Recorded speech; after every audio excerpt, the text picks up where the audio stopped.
Our programs offer many languages. Please visit suprememastertv.com/schedule. Nos programmes offrent plusieurs langues. Veuillez visiter suprememastertv.com/schedule.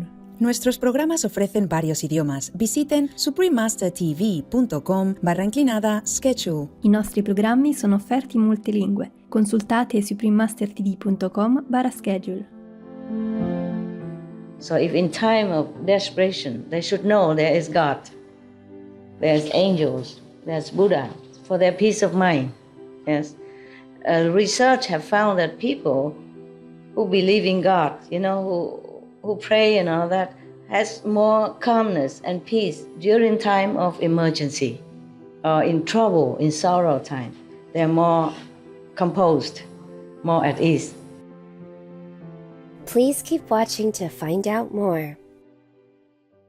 Supreme Master Chng's lectures are not a complete meditation instruction. Please do not try alone. For free of charge guidance, please visit godsdirectcontact.org or contact any of our centers near you. Today's episode will be presented in English with subtitles in Arabic, Olaxese, also known as Vietnamese, Chinese, Czech, English, French, German, Hindi, Hungarian, Indonesian, Japanese, Korean, Malay, Mongolian, Persian, Polish, Portuguese, Punjabi, Russian, Spanish, Telugu, and Thai. Mshpazia Kwa translates to hello in the Abkhaz language. My name is Amza. The cheerful people of Abkhazia wish you the gifts of health and happiness.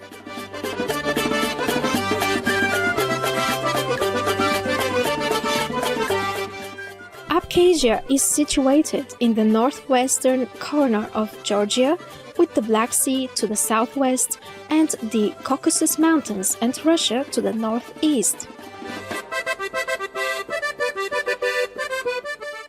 It was once known as a prime holiday destination for the Soviet elite because of its amazingly rich subtropical vegetation, mild climate from its proximity to the Black Sea and the shield of the Caucasus Mountains, and its interesting nature, where snow-covered mountains meet beaches, caves, and lakes.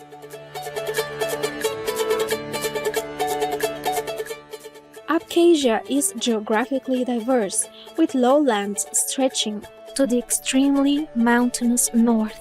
The Greater Caucasus mountain range runs along the region's northern border, dividing the area into a number of deep, well-watered valleys irrigated by small rivers originating in the Caucasus Mountains. There is also the Veryovkina Cave, at 2,212 meters deep, the deepest known cave in the world. Complementing its natural beauty, a long human history has left an architectural and cultural legacy. Resort towns built against a backdrop of rolling hills, lush landscapes, and the ocean, along with train stations, schools, and theaters, all from a bygone era, are reminiscent of its former glory. Very uniquely, in sharp contrast, are futuristic bus stops all over the country. Many things in Abkhazia have remained the same over the past decades. Abkhazia's people are kind and warm. Respect for the elders is reflected in their daily greetings. People there compliment others by saying, "You're looking old today," meaning that the person is wise and beautiful in their maturity.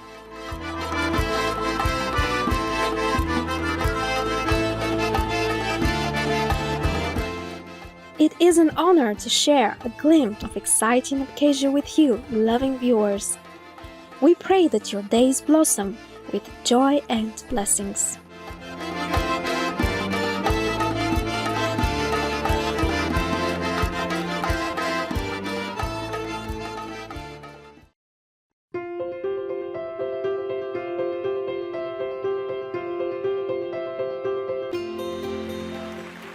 For over 3 decades, Supreme Master Chng has illuminated our world with her divine teachings.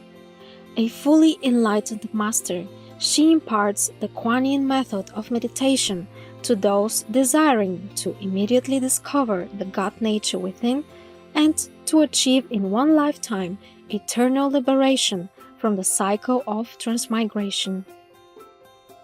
The Kuan Yin method has been practiced by all enlightened masters, such as the worshipped world-honored one, Shakyamuni Buddha, the worshipped Son of God, Jesus Christ, the venerated master and philosopher, Confucius, the venerated Lord Krishna, the venerated master and philosopher, Lao Tzu, the venerated Lord Mahavira, the beloved Prophet Muhammad, peace be upon him, the first Sikh Guru Sri Guru Nanak Dev Ji, and many more.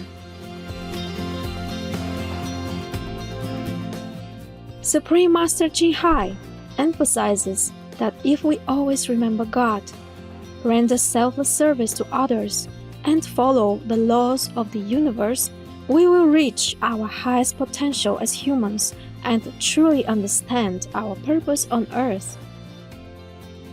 She is an extraordinary living example of compassion, regularly sending material and financial assistance, as well as love, to refugees, the homeless, natural disaster victims, and others needing relief.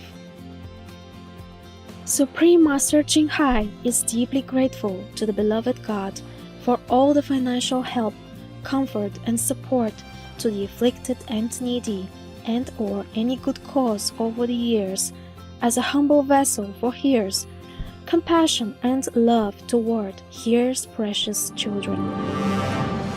Supreme Master Chng respectfully thank all special individuals, organizations, leaders, and governments for all your genuine, loving, ongoing support.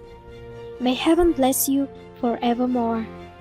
We, the Supreme Master Chng International Association members, are also sincerely grateful for your expressive kindness, wishing you the best.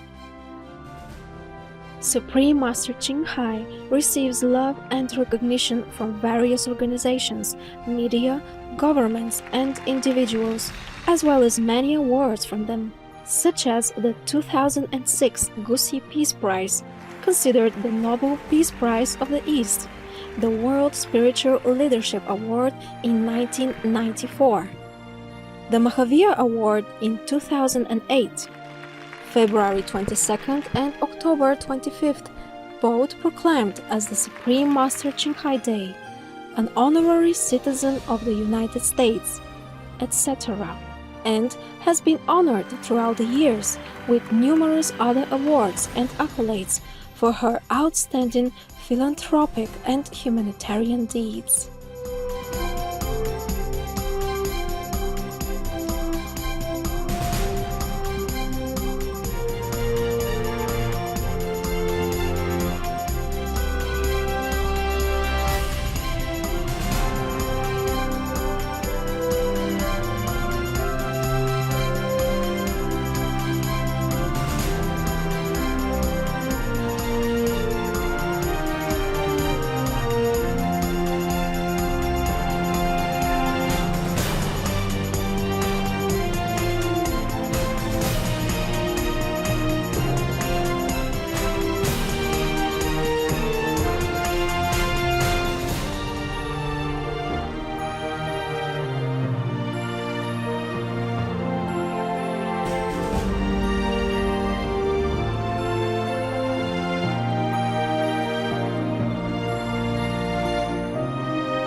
etc. We apologize for not being able to show many other awards and honors for lack of space and time. Supreme Master Chng respectfully thank all special individuals, organizations, leaders, and governments for all your genuine, loving, ongoing support. May heaven bless you forevermore. We, the Supreme Master Chng International Association members, are also sincerely grateful for your expressive kindness, wishing you the best.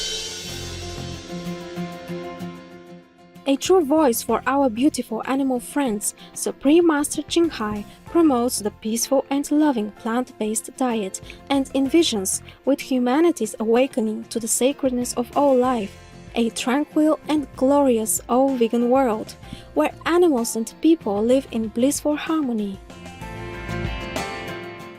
Her initiatives to spread the vegan trend are diverse and have included alternative living flyer distribution, the international vegan restaurant Loving Hut, vegan food product companies, vegan fur products, Supreme Master Television, as well as regularly speaking to influential government and media leaders and participating in televised conferences on climate change, etc. Whether we are aware of it or not, her efforts have had an enormous influence on global awareness of the animal-friendly lifestyle and how this benevolent way can bring lasting peace among nations while saving our planet from climate change and disasters.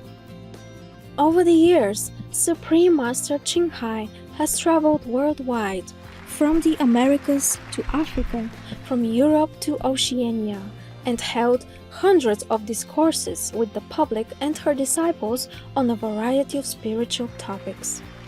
Today, we are blessed to present one of these insightful lectures entitled Earth Store Bodhisattva Sutra, Contemplating the Karmic Conditions of Beings, Part 2 of 6, on Between Master and Disciples, given in English on August 9th, 2015 in France.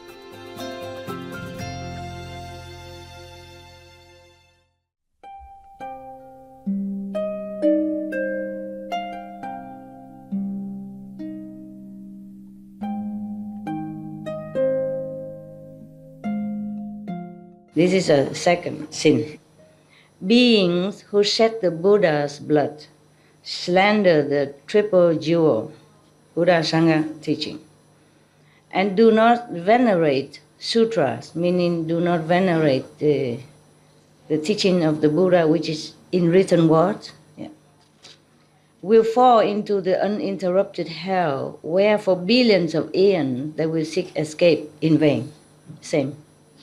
Killing parents, harming parents, killing parents are worse, and harming Buddhas, disrespectful to the Buddha, the Sangha, and the teaching.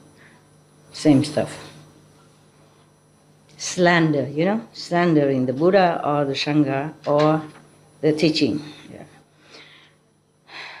Beings who usurp or damage the property of the eternal dwelling, who defile bhikkhus and bhikkhunis, mean monks and nuns of the high order, who commit sexual acts within the Sangharama, mean within the ashram, or who kill or harm beings there, will fall into the uninterrupted hell, where for billions of aeons they will seek escape in vain. Same stuff. Beings who seem to be shramanas, but in their minds are not shramanas, who destroy the things of the eternal dwelling, meaning in the ashram of the Buddha, the temples, who deceive lay people, who go against the precepts, and who do many other evil deeds, will fall into the uninterrupted hell, where for billions of aeons they will not be able to escape. Beings who steal the wealth and property of the eternal dwelling, just say ashram, of the Buddha, the ashram of the Buddhas, including its grains, its food and drink, its clothing, or take anything at all that was not given to them. You know, from the Sangha ground, yeah, so Sangha ashram, will fall into the uninterrupted hell where for billions of aeons that will not be able to escape. Whew. Scary, huh? I didn't know that was so scary. Would you like to continue? Yes, yes. Yeah. Yes or yes or yes? Yeah. You want or not want? I don't force it upon you. Yes or no? You really want it? Yes, yes, Master. Okay. Don't blame me if it gets scarier. If you steal something from someone else, then you won't fall to hell like this. You understand? But it depends on what you steal also, yeah? If you steal and make people hungry and die of starvation because of no money left, then maybe you could go into this hell, but maybe you can escape or lesser hell, yeah? But if you steal things from the Buddha or taken things that's not given to you from the ashram, then it's like that. Yeah, when the Buddha was alive, people can make offering to the Sangha, yeah? Be it medicine or clothing for new monks, and or to replace the old clothes for old monks, etc. If somehow anyone who steals anything from that, medicine, clothes, or anything, without asking permission, without being given, then that's a very great sin, yes? Because why? Because the Buddha and the Sangha, they're pure, they're enlightened saints, and they just don't have anything anymore. They left everything, they sacrificed everything, they deny themselves everything for the sake of all beings in the world as well as in heaven. So these beings, you must take care of them, not take things from them. So that's why. Because if you harm them, meaning you harm all beings in the world and the universe, yes? If they have no more health to take care, to continue the teaching, then of course all beings be harmed, right? The blessing be gone if they die, yeah? And of course, other Buddha will come, but who knows? Maybe the karma is so great on this planet, other Buddha will not come for many other eons of time. In the nature, it's like this. For example, a pack of wolves, even wolf, the leader of the wolf pack eats first, and eats well first, and then the rest for the whole pack. Not because the leader is greedy or the whole pack is stupid. It's just that the leader has to be strong and well in order to lead the pack for their safety, their well-being, to take care of. He, the leader, must always be vigilant and take care of the whole pack. Therefore, he has to be strong, well-fed, ready for action. Capisco? Yes. All right, very good. But in South Africa, I just learned yesterday from your sister, because I invited her to my hut, you know, and I gave her something to eat. She said, normally I give her, I do things, you know, I pack, you know, I do something and give it to her, a sandwich or peel fruit and that. She said, Master, it's okay you do that. I said, why not? I take care of my worker. She said, I should do it for you. I said, are you my boss? She said, on the contrary, you know, the employee should take care. No, because I asked her to check something on the internet for me about the land, you know, so I jokingly say, I'm your boss, I have to take care of my employee and worker. So they say, it should be the opposite. I say, not here. If you're not my boss, I take care. And then I give her a chair to sit, and then, wow, because I have to wash my hand, and the bucket under the sink is already full. I disconnect the pipe from the sink, the water will go to the waste channel, and it's connected. So if I wash my face, I wash my hand, it goes into a bucket that I put underneath. It's almost full. So I carry it into the toilet area. Later I use it to flush, okay? And she said, Master, let me take care of that. Let me do it. I said, no, you sit there. You're my guest. You sit. You don't work here. And then I done it, and then I come back and put the empty bucket so I can wash my hand. So water go in. And after we both sit and say, it's weird, Master, it's weird. I say, what is weird? She said, it's weird to see you carrying things around while I'm sitting here eating. I said, what's weird about that? It's my work, it's my life. I do this all the time. Only when I cannot, it's too heavy, then I ask the attendant to help. She said, no, in Africa, we don't do this. The elderly don't work like this. If we are around, we help. So it's really a very good education. In India, also similar. Even in Philippines, similar. And many people look down upon this country thinking, oh, Africa, jungle, tribal stuff, developing world. No, they are really, really educated in important matters. Not in PhD, not in, whatever you call education in this world. Education in this world is very good, but the main point always emphasize that you have to learn well, so get a good job, and then you have a good wife, a good husband, or good money, and buy a house, and buy a good car, blah, blah, blah, blah. Rarely anybody say you must learn well so that you can serve the world in more capacity. And people forget to educate children in proper manner, to respect elderly, take care of the parents.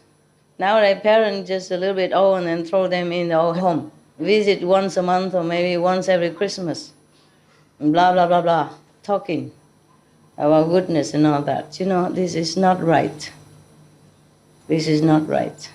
Yeah, our world is not all correct. Yeah? So if you go to Philippines, you must remember, I saw Philippine children, whenever they come home from somewhere, they go and touch the feet of the elderly. Yeah, like, I'm home, I pay homage to you. Their parents or things like that. And if they go, they very respectfully say goodbye. And the Philippines, everybody thinks they send their people outside to work for labor and all that. Well, what can they do in their country? Don't have enough jobs. But to go out to work as a laborer or as housekeeper, using your hand to earn an honest living is not a shame. They're not going out to steal, they're not going out to kill, they're not going out to cheat people. They go out to work, to bring money home. Anywhere work is the same. What's the difference if you work in Philippines, this kind of country? So you go home, think about this. Treat the elderly or whoever needs you. Treat your parents respectfully. That doesn't mean you are uncivilized. That means you're very, very, very, very extra civilized. If a human being doesn't know the basic courtesy to the persons, the first person they ever knew on this planet, the first friends they ever saw on this planet is their parents. The first persons ever nourished them, ever sacrificed for them, wake up all night to feed them, go to work all day to bring food on the table, then this human being is not worth it to call human. And no wonder if they don't treat the parents well, they should go somewhere else. As the Bodhisattva says, they should go to hell. If you're not filial in some lesser degree, then you probably don't go to this forever hell, just some other kind of hell. You have to learn. You have to go there to learn the suffering, to learn how your parents suffer by your rebellious action or words or impolite replies. There are still these minimum standards of goodness, to the parents at least. Yeah. Parents are the only first two friends you see in this world when you come out. And the two best friends that accompany you through your life. Yeah? So they are the best. You're lucky to still have parents. Go home and think about that and think of how your mother, father have to wake up all day, all night for you and work all day and go through a lot of sacrifice just to bring you up, yeah? So that you're educated in the universities for just some worldly repeated knowledge. rarely anyone teach you about God. But I'm not sure if the one who teach you about God knows anything about God. That is another problem. And then misinterpretation also about God. But it's okay, at least the name God is mentioned. Yeah? And God doesn't mind.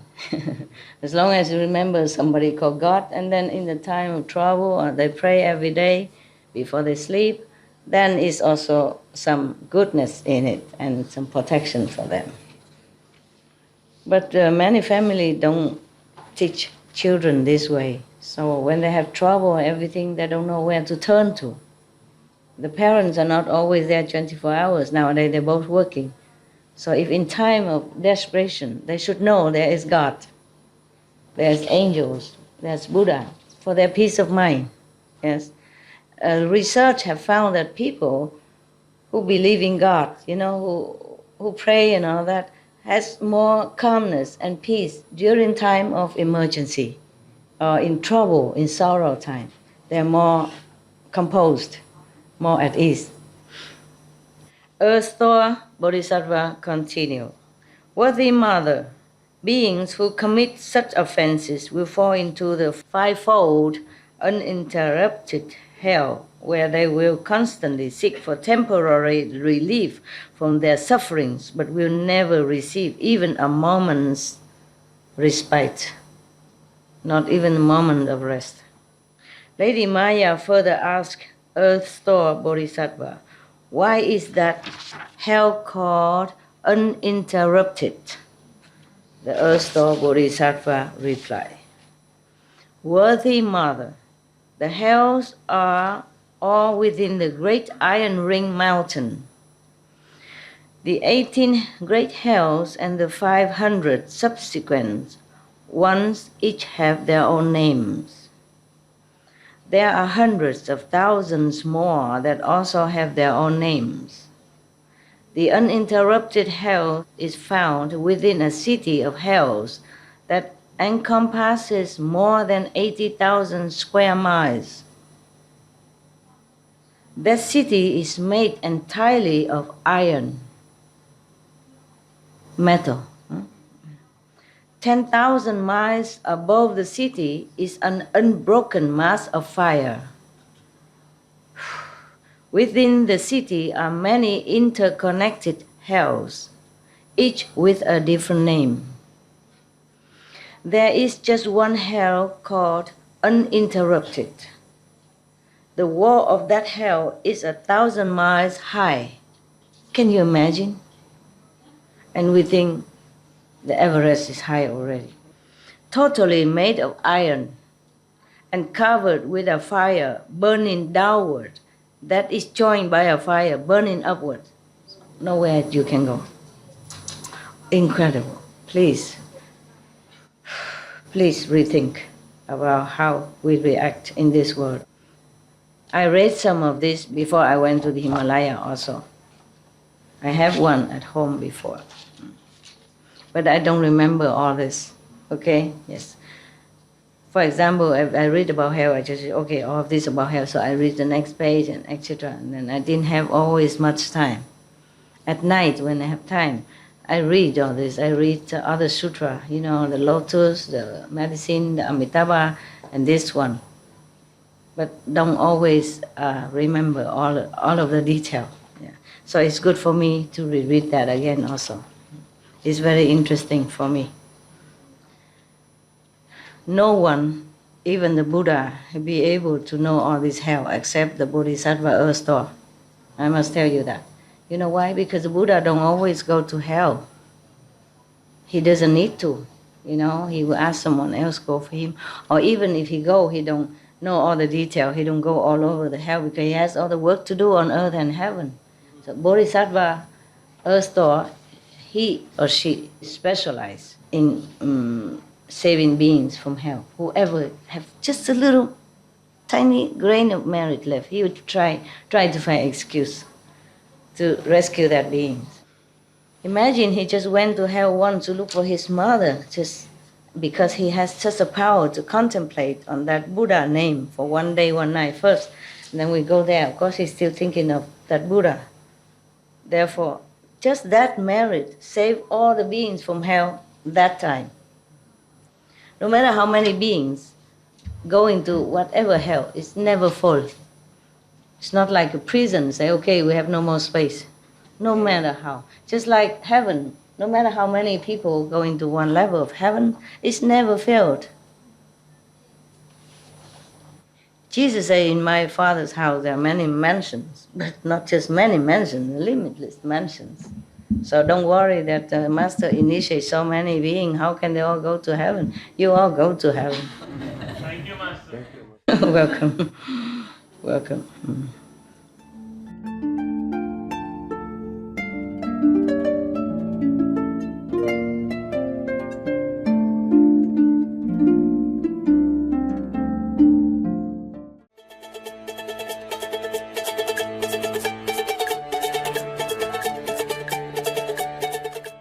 Gracious viewers, we appreciate your company for today's episode entitled Earth Store Bodhisattva Sutra, Contemplating the Karmic Conditions of Beings, Part 2 of 6, on Between Master and Disciples.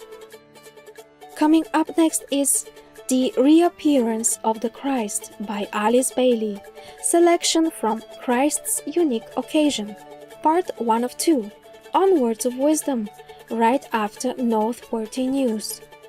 Please stay tuned to Supreme Master Television for more positive programming.